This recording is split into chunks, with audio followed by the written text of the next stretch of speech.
여러분 이거 악용하지 마세요. 얄미운 친구 있잖아요. 그 친구를 되게 외롭게 만들 수 있어요. 이거 되게 재밌는 스킬이에요. 진짜 일상에서 바로 써먹을 수 있습니다. 이걸 검은 심리학이라고 하는데, 가장 안 좋은 방법은 뒷담화하는 겁니다. 그럼 그걸 듣는 사람은 뭐라고 생각할까요? 야, 얘 지금 어디 가서 내 욕도 하겠다.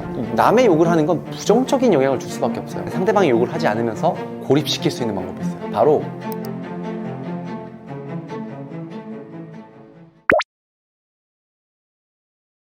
이게 하버드에서 한 연구거든요. 이게 어떻게 되냐면, 우리가 긴장을 할 수밖에 없잖아요. 사실 말할 때 막 안 하던 공식 석상에 올라가거나 뭐 발표를 하거나 뭐 마이크를 잡거나 카메라 앞에 서거나 그러면 되게 떨려요. 호흡이 가파라지고 호흡이 좀 약간 빨라지고, 나도 모르게 염소 소리가 나오고 막 떨고 목도 막히고 그러거든요. 근데 그게 우리가 컨트롤할 수 있는 부분이 아니에요, 생각보다. 그래서 어떤 방법을 착안해낸다면, 이렇게 떨려서 말이 잘 안 나오고 목이 막힐 때는 우리가 컨트롤할 수 있는 곳에 집중을 하는 겁니다. 바로 호흡이에요. 호흡. 호흡만 해도 사실은 떨림이 없어지는 거 아세요? 여러분이 만약에 무엇인가 말을 해야 돼요. 떨려서 말이 너무 안 나옵니다. 그럴 땐 잠깐의 시간을 가지세요. 어떻게 하냐면, 숨을 들이마셔요. 예를 들면은 숨을 한 5초 정도 들이마셔요.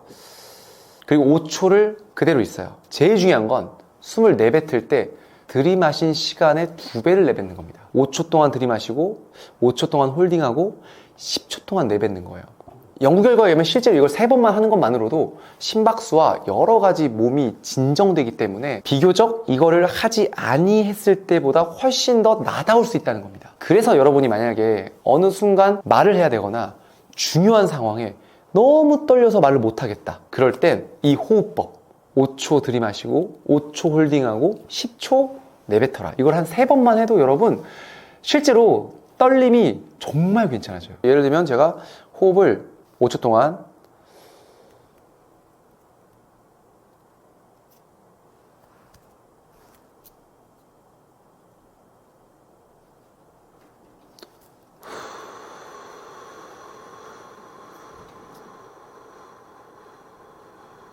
실제로 릴렉스가 돼요. 이게 들이마신 시간보다 2배 내뱉는다는 게 정말 내 몸에 집중하고 내 몸을 릴렉스하지 않으면 되지 않는 작업이거든요. 그러니까 떨리는데 마음은 진정시킬 수 없다 보니까 내가 컨트롤할 수 있는 호흡으로 함께 연관시켜서 진정을 시켜버리는 겁니다. 이거 정말 해보세요. 너무 좋습니다. 네. 이거를 언어 자폭이라고 해요, 전문용어로. 마케팅 용어인데 언어 자폭이라고 합니다. 단점을 내 입으로 말하는 건 언어 자폭이에요. 예를 들어 볼게요. 여러분, 저는 중학교 때부터 여드름 진짜 심했어요. 흉터도 엄청 많고 빨간 게 되게 많았습니다. 저는 쇼호스트를 하고 있고 작가로서 활동하고 있고 무대에 쓰고 화장품도 팔아요. 자, 제가 이 이후에 저의 아무리 대단한 장점을 계속 말한다고 해도 여러분 머릿속에 뭐만 남는 줄 아세요?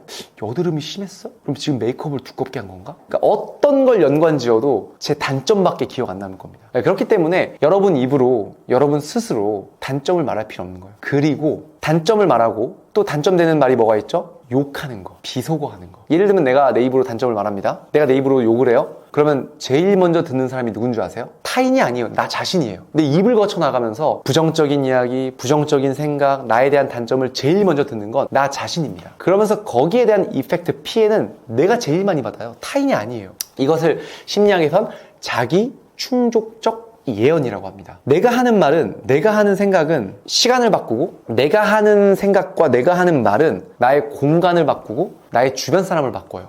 예를 들어 볼게요. 나의 상태도 바꿉니다. 예를 들어서 여러분, 평일에 아무리 푹 주무셔도 아침에 개운하다는 생각 못 해보셨죠?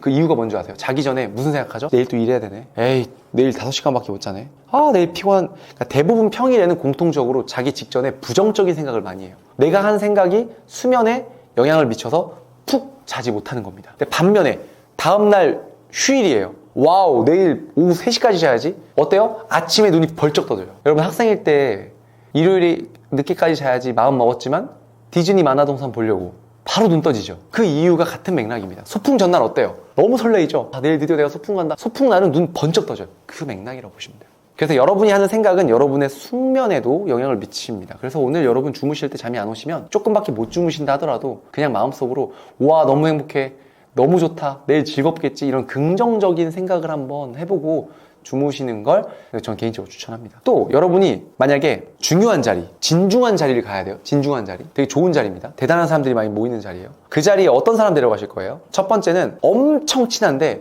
입에 욕을 달고 살아요. 그 친구 그 자리 데려갈 수 있나요? 아무리 친해도? 반면 조금 덜 친하더라도 언변이 굉장히 좋고 귀티가 나고 비속어를 안 쓰고 이런 자리 데려가도 내 얼굴에 먹칠을 하지 않을 사람입니다. 누굴 데려가실래요? 친하지만 욕 많이 하는 사람 데려갈 수 있나요? 전 못 데려갈 것 같아요. 그러니까 이렇게 여러분의 평소에 하는 생각과 평소에 하는 말은 여러분을 좋은 곳으로 갔다가 나쁜 곳으로 데려가기도 합니다. 또 여러분이 하는 생각은 시간도 초월하고 공간도 초월하다고 볼 수 있는 거죠. 이것을 자기충족적 예언이라고 합니다. 그러니까 언어 자폭하지 마세요. 네, 좋은 얘기만 하시고 좋은 생각만 하시고 장점만 말하시고 장점만 바라보려고 하시면 여러분을 더 좋은 곳으로 데려갈 겁니다.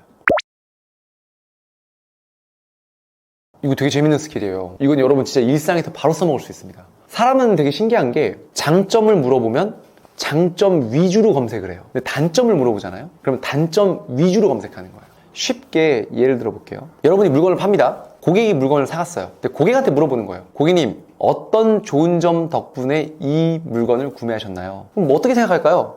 아, 내가 왜 좋아서 이걸 샀지? 좋은 걸 검색하죠. 반면에 고객님, 이 물건에 단점은 없으세요? 하면 내가 이 물건을 샀지만 가만있어 봐. 이 물건에 단점이 뭐가 있었더라? 단점을 생각하게 되는 거예요. 그래서 여러분들은 앞으로 습관적으로 단점을 물어보면 안 됩니다. 어떻게 될까요? 오늘 우리 PD님 저 섭외해 주셨는데 저의 어떤 장점 덕분에 저 섭외해 주셨어요? 그 머릿속에 어떤 생각이 나요? 장점밖에 생각이 안 들죠. 그런 겁니다. 반면에 PD님 저 섭외하실 때 혹시 걱정이 있었나요? 라고 물어보면 걱정이 없었어도 무슨 걱정을 할까? 단점을 검색하게 되죠. 인간관계에서 되게 중요합니다. 누군가에게 여러분을 소개하거나 누군가에게 질문을 할 때 항상 장점 위주로의 질문을 하세요. 그럼 상대방은 장점만 검색하게 됩니다. 물론 너무 질이 안 좋은 사람은 안 되겠죠. 근데 이게 안 좋게 활용할 수도 있어요. 이걸 검은 심리학이라고도 하는데 우리 왜 친구 중에 되게 얄미운 친구, 여러분 이거 악용하지 마세요. 얄미운 친구 있잖아요. 그 친구를 되게 외롭게 만들 수 있어요. 가장 안 좋은 방법은 뒷담화하는 겁니다. 뒤에서 욕하는 거예요. 여러분이 뒤에서 누군가 욕하죠? 그럼 그걸 듣는 사람은 뭐라고 생각할까요? 야, 얘 지금 어디 가서 내 욕도 하겠다. 그러니까 남의 욕을 하는 건 부정적인 영향을 줄 수밖에 없어요. 그런데 상대방이 욕을 하지 않으면서 고립시킬 수 있는 방법이 있어요. 바로 야,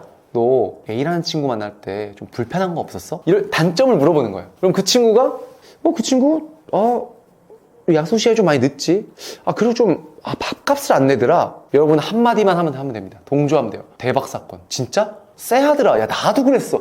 그럼 어떻게 될까요? 나는 상대방을 욕하지 않고 상대방의 단점을 끌어올리는 겁니다. 이건 어디서 활용할 수 있을까요? 세일즈 현장에서 활용할 수 있어요. 여러분 제발 물건 파시는 분들 경쟁사 욕하지 마세요.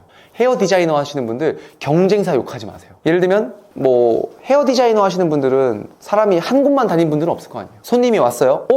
원래 어디서 헤어 받으셨어요? 저 건너편에서 받았습니다. 에이, 저기 건너편은 예약도 안 되고 별로라던데요? 이렇게 비하하는 게 아니라 고객님, 어떤 불편함 때문에 일로 오셨나요? 라고 물어보는 거예요. 그럼 욕을 안 했죠, 경쟁사를. 그럼 고객은 말하는 거예요. 다 좋은데 예약이 안 돼. 정말요? 대부분 저희 집 오는 고객분들이 저 집 예약 안 된다고 일로 오세요. 그랬구나. 진짜였구나.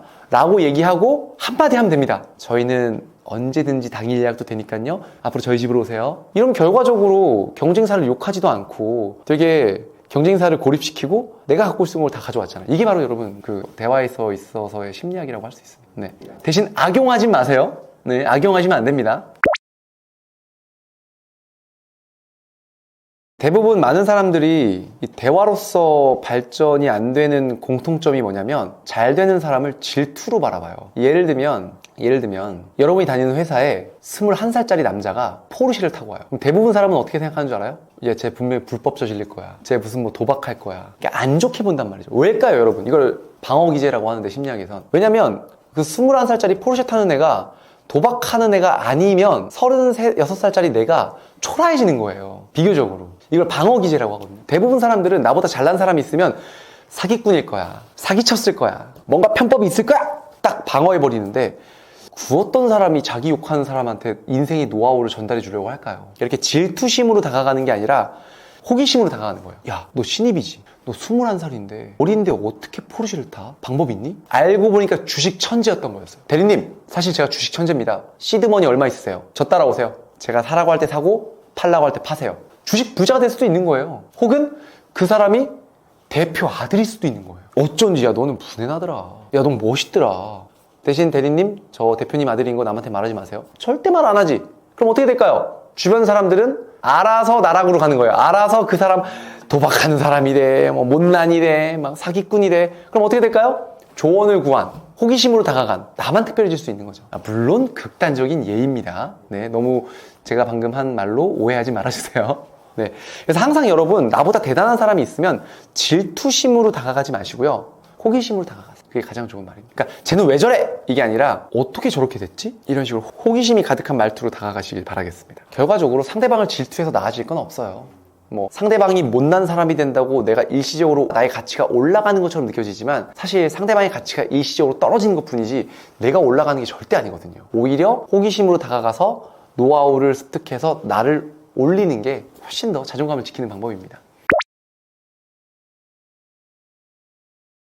제가 섹시한 사람이 아니어서 제 입으로 말하기 조금 좀 민망한데요. 이론이니까 사람은 어떤 곳에서 섹시함을 느낄까요? 섹시하다는 거는 뭐 몸매도 좋고 몸매도 큰 요인이 될 수도 있고 뭐 섹시한 외모가 될 수 있겠죠. 하지만 그것은 인생의 잠깐일 뿐 60대에도 섹시할 수 있고 50대에도 어떻게 하면 섹시할 수 있을까? 바로 그 심리학에선 카리스마에 대해서 연구를 한 적이 있어요. 근데 거기에선 그 결과에는 자기 확신이 있는 말투에 사람은 섹시함을 느낀다고 합니다. 이게 무슨 말이냐면 상대방에 대한 배려를 해주는 말도 물론 너무 좋아요. 그런데 무엇인가 나에 대한 이야기, 나의 분야 이런 것을 이야기할 때 확신이 있는 말투 있죠. 아마 그렇지 않을까요가 아니라 그렇습니다. 네, 저만 믿고 따라오시면 말투 제대로 바꿔드릴게요. 저만 믿고 따라오시면 매출 300% 증가시켜 드리겠습니다. 본인 분야에 확신 있는 말투는 심리학적으로 상대방에게 섹시함을 느끼게 만든다고 합니다. 사실 확신이라는 건 대한민국 사람이 하기 되게 힘들어하는 것 같아요. 대한민국 사람들은 유독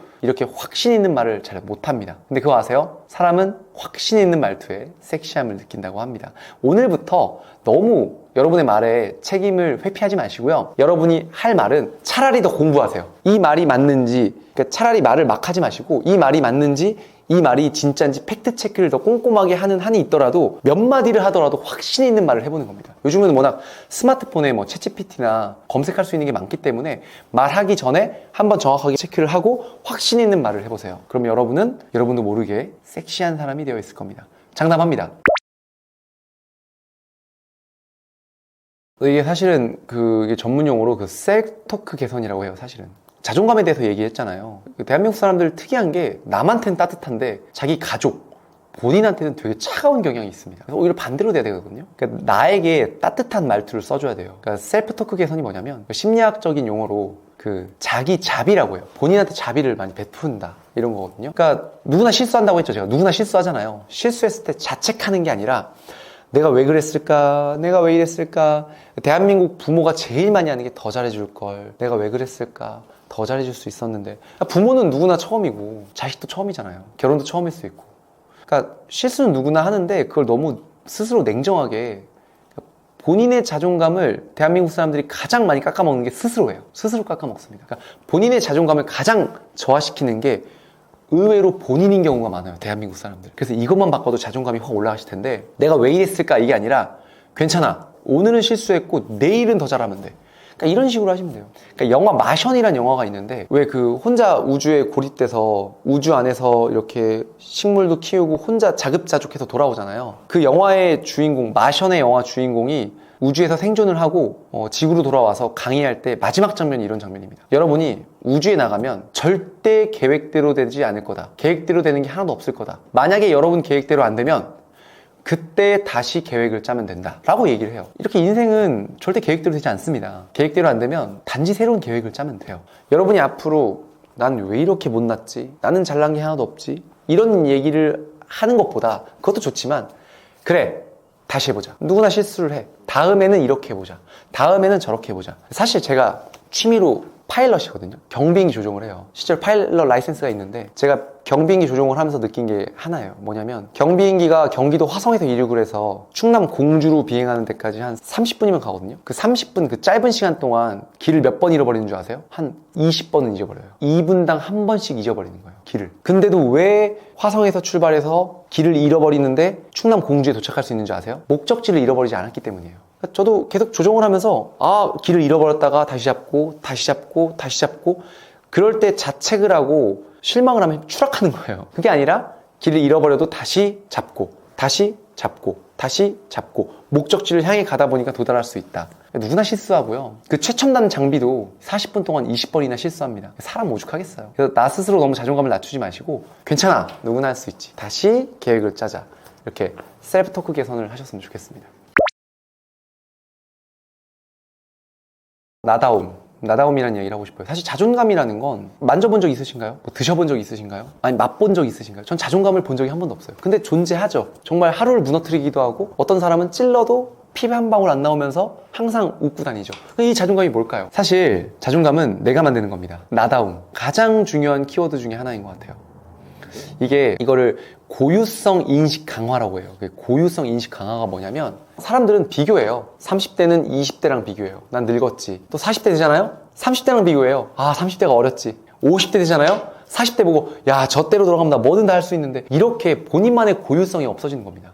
사람은 복제되는 게 아니라 탄생한다고 하잖아요. 세상에 하나밖에 없어요, 어차피. 그래서 고유성이라는 인식을 강화하고 타인과 비교하기보단 어제의 나, 혹은 나의 정확한 기준을 잡아놓는 겁니다. 나이 먹으면 어때요? 내 나이에서 가장 멋있는 사람 되면 되지. 뭐 이런 기준이 있는다든지, 아니면 살 좀 찌면 어때? 고혈압만 아니면 되지. 뭐 이런 기준을 갖는다든지, 나만의 이런 기준을, 타인의 기준에 흔들리는 게 아니라 나만의 기준을 갖는다는 거죠. 여기서 제일 중요한 건 넘버원이 되려고 하면 힘들어요. 제가 쇼호스트 시험 볼 때 몇천 대 1이었거든요. 남자 딱 한 명 뽑았어요. 그것도 2년마다. 그때 제가 옆에 있는 저보다 더 키 큰 남자, 더 멋있는 남자, 더 경쟁력 있는 남자랑 저를 비교했으면 저 떨어졌습니다. 저는 넘버원이 되려고 하지 않았어요. 온리원이 되려고 했습니다. 넘버원이 돼봤자 넘버2가 될 수도 있고 떨어질 수 있어요. 항상 경쟁해야 되지만, 나만의 기준을 갖고 나만의 온리원으로 살아가려고 결심을 딱 하는 순간 전 시험장이 너무 편해지더라고요. 삶에 대하는 태도도 마찬가지입니다. 타인이 잡아놓은 기준에서 사는 것도 너무 좋지만, 나 스스로 고유성 인식을 강화해서 나만의 기준을 딱 정해놓고 나만의 행복을 찾아가는 건 여러분 어떨까요? 남들은 잘하는데, 이거 대신 나는 지금 나만의 도로에서, 나만의 리그에서 나만의 속도로 가고 있다, 이런 생각과 마인드를 한 번쯤은 가져보는 건 어떨까요? 일단은 두 가지 정도 있는데, 첫 번째는 귀티가 난다는 건 제가 정의한 겁니다. 귀찮은 일을 한다는 거예요. 예전에 유럽의 귀족들의 옷을 보면 어떻죠? 옷을 입으려면 혼자 못 입어요. 막 옆에서 막 입혀주고, 막 코르셋 조이고, 밥 먹을 때 숨쉬기도 힘들고, 걷기도 힘들고, 막 뭐 묻으면 힘들잖아. 그렇잖아요. 또 어떤 옷을 입었을 때 귀티가 나죠? 쉽게 구겨지는 소재, 그리고 관리하기 힘든 캐시미어, 또 쉽게 때타는 화이트 컬러, 화이트 톤, 이런 옷들이 되게 귀티가 나잖아요. 귀티가 난다는 건 귀찮은 것을 묵묵하게 꾸준히 노력한다. 저는 개인적으로 합니다. 귀찮죠. 힘들죠. 하지만 타인을 배려하고 내가 하고 싶은 말이 아니라 상대방이 듣고 싶은 이야기를 하며 타인과 비교하지 않고 나만의 고유성을 갖고 자존감을 지키려 한다면 여러분은 반드시 귀티나는 사람이 될 겁니다. 저는 이런 말을 꼭 두 번째로 드리고 싶어요. 꽃길만 걸으란 말을 꼭 드리고 싶습니다. 아마 이 영상을 시청하고 계신 분들은 남들보다 더 나은 삶, 그리고 남들은 누워서 쉬고 있을 때 나는 뭔가 오늘보다 더 발전하고 싶은 미래지향적인 분들이 많을 거라고 저는 감히 예상을 합니다. 꽃길을 자세히 들여다보면 밖에선 아름다워 보이지만 벌레도 많고, 진흙탕길도 있고, 가시도 있고, 옷 뜯기고, 막 아침 이슬 때문에 신발도 더러워지고, 되게 걷는 것 자체가 힘들거든요. 하지만 그 힘든 길을 걷고 있지만 타인이 여러분을 봤을 때는 어떨까요? 와, 되게 아름다운 꽃길을 걷고 있구나 라는 생각을 할 겁니다. 꽃길을 걷는다는 건 사실 힘든 일이에요. 하지만 여러분 앞으로 그럼에도 불구하고 꽃길만 걷길 바라겠습니다. 김민성이었습니다.